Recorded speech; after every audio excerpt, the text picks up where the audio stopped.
Welcome back to my channel at ngayon ay gagawa tayo ng BICOL Express. At syempre sa menu na ito ng ating BICOL Express, ang gagamitin natin ay ang pork belly. Yan.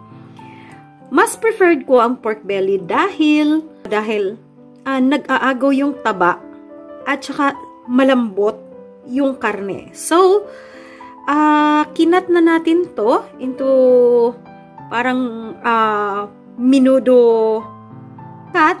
So, sa video ito, ituturo ko sa inyo ang isang pinakapaboritong recipe ng Bicolano. Ito yung popular, ang BICOL Express. Tara! At ngayon, ihahanda natin yung ating mga kumpletong ingredients. Siyempre, hindi mawawala ang dahon ng laurel, luya, sibuyas, bawang, gata, at ang ating nor cubes o yung ating pork nor cubes. At hindi rin mawawala yung ating, siyempre, paminta. At yung ating asin. Siyempre, hindi mawawala ang bagoong. At hindi rin mawawala ang ating patis or yung ating fish sauce. At siyempre, lagi tayong may mantika. Sa ngayon, gagamit tayo ng olive oil para medyo healthy yung ating BICOL Express. At kung meron tayong coconut milk or yung tinatawag na pangalawang gata, meron din tayong tinatawag na kakanggata o yung pure milk. Ito yung kauna-unahang piniga ng gata ng niyog. Okay. At syempre, mawawala ba sa reseping ito ang siling haba o siling green? At syempre, ang nagpapaanghang na sobrang anghang ang siling labuyo. So, depende yan sa dami o sa gusto ng isang nagluluto kung gaano yung level ng anghang ang gagawin niya. Sa reseping ito, hindi ko masyadong dadamihan yung anghang dahil kami-kami ang kakain. Medyo mahina sa anghang yung ating mga mangangain. So, ito naman, hindi naman masyadong maanghang ito, pero ito masyadong maanghang. So, kumamit tayo ng 4 na sili na labuyo at 2 siling green para sa kalahating kilong karne. Okay. At tara, umpisahan na nating i-prepare yung ating mga ingredients ng ating BICOL Express.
Ayun, makikita nyo, medyo na malambot-lambot ng konti. Pero hindi talaga fully cooked pa. So, ilalagay natin ngayon yung ating unang gata.